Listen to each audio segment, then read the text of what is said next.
أطلقت شركة ميتسوبيشي للصناعات الثقيلة MHI ثاني سفينة من الأسطول الذي من المفروض أن يتألف من 22 فرقاطة متعددة المهام بوزن 3900 طن لصالح القوة البحرية اليابانية، وذلك في حوض بناء السفن ناغازاكي شيبيارد. ولا تزال البحرية اليابانية تعتبر سفينة الموغامي هي السفينة الأولى من هذه الفئة، وسفينة الكومانو الثانية، وذلك تبعا لوقت وخط الإنتاج، مما يعني أن فئة الفرقاطة ستعرف باسم موغامي كلاس، وهي أول سفينة تم طلبها من قبل البحرية اليابانية. وقد تم تأجيل إطلاق الفرقاطة أكثر من مرة بسبب مشكلة في محركات التوربينات الغازية للفرقاطة، ومن المقرر أن يتم إطلاقها في وقت ما في عام 2022. وفرقاطة الموغامي كلاس المعروفة بأسماء أخرى كالدبل FM30 هي فرقاطة يابانية متعددة المهام قيد التطوير، ويبلغ طولها الإجمالي 130 متر وعرضها 16 متر ووزنها حوالي 3900 طن وسرعتها القصوى 30 عقدة بحرية، أي ما يعادل 56 كيلومتر في الساعة.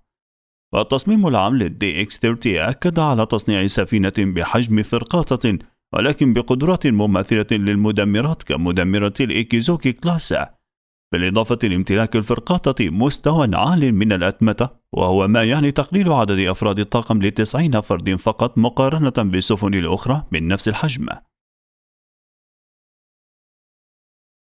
وتشمل الأسلحة التي تحتوي عليها هذه الفرقاطة الجديدة مدفع المارك 45 ومحطتي سلاح وحوالي 16 خلية إطلاق عمودي مارك 41، بالإضافة ل8 صواريخ من طراز تايب 17 المضادة للسفن وصواريخ سي رام ومروحية SH-60L، بالإضافة لعدد من التوربيدات. وصواريخ التايب 17 هي صواريخ مشتقة من التايب 12 ويتم إطلاقها من على متن السفن ويصل مداها حتى 400 كيلومتر. كما أنه من المتوقع استخدام النسخة البحرية من صواريخ التايب 03 تشوسام، وأنه من المتوقع للفرقاطة من فئة موغامي كلاس نشر المركبات الغير مأهولة تحت الماء والألغام البحرية. ويعتمد التصميم الشبكي لكلا الطرازين على برنامج البحث والتطوير في صنع الطائرة المقاتلة ميتسوبيشي X2 شينشن التجريبية، التي كانت تعرف في البداية باسم ATTX، والتي صنعت كليهما شركة ميتسوبيشي للصناعات الثقيلة. وقد بدأ تطوير فئة موغامي كلاس في عام 2015، حيث خصصت ميزانية الدفاع اليابانية أموالا لدراسة بناء مدمرة صغيرة الحجم مع قدرات إضافية وأن تكون متعددة الوظائف، بالإضافة لتصنيع نظام رادار جديد لها. وفي نفس العام كشفت شركة MHI النقاب عن أول نموذج للفرقاطة F30 التي طورتها الشركة بأموالها الخاصة. وفي عام 2017 اختارت وكالة التكنولوجيا والخدمات اللوجستية ATLA شركتي MHI وشركة ميتسوي للهندسة وصناعة السفن كمقاولين رئيسيين لبناء الفرقاطة. كما اختارت الوكالة تصميما جديدا تماما للسفينة، وقد تقرر أن تحل السفينة الجديدة محل المدمرات من فئة أساجيري، وأن تكون مرافقة للمدمرات من فئة أبوكوما. وكان من المقرر أن يبدأ بناء DX30 في عام 2018، ومن المقرر بناء ما مجموعه 22 وحدة بحلول عام 2032، حيث كانت 8 سفن جاهزة للبناء تحت عقد أبرم في عام 2018.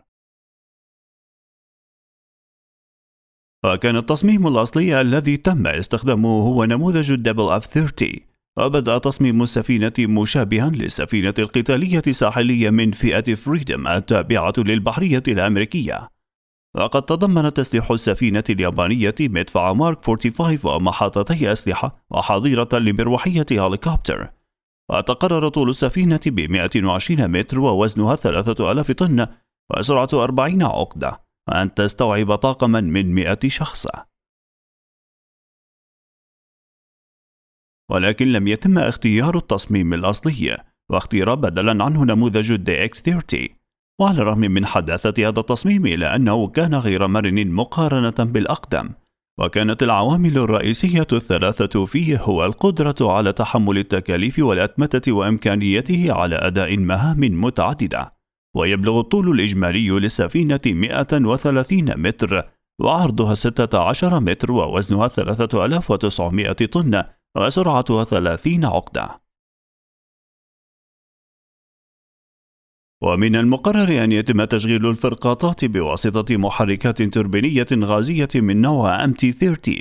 ومن المقرر أن يتم تشغيل الفرقاطات بواسطة محركات توربينية غازية من نوع MT30 تنتجها شركة رولز رويس. والتصميم العام للDX30 هو سفن بحجم الفرقاطات بقدرات مماثلة لمدمرات فئة الأكيزوكي كلاس، ويتضمن تصميم السفينة بناء على تقارير عسكرية غرفة قيادة وغرفة إدارة ظرفية وغرفة محرك ومركز معلومات قتالية. ويمكن عرض المعلومات حول الأجواء حول السفينة بزاوية 360 درجة، كما يمكنها استخدام تقنية الواقع المعزز لتمييز الأهداف وتوجيه السفينة أيضا. أما البحرية اليابانية فتعتبر من أقوى القوات البحرية في العالم، وأسطولها أكبر من أسطول الدول الأوروبية التقليدية كفرنسا وبريطانيا مجتمعتين. ولكن على مدار العقد الماضي شهدت القوة البحرية اليابانية ضعفا بسبب وضع البحرية الصينية التي نمت إلى ضعف قوتها من حيث الغواصات، بالإضافة للمدمرات والسفن الأخرى التي كانت بمثابة قلق كبير لطوكيو. وقد أضافت الصين أيضا مجموعة من السفن الحربية بقدرات جديدة تماما، بما في ذلك حاملات الطائرات. ويبدو أن القوة البحرية اليابانية محصورة في الوقت حتى وقت قريب، حيث أن هيكل قوتها وقوة أفرادها ما زال كما هو منذ عقدين من الزمن.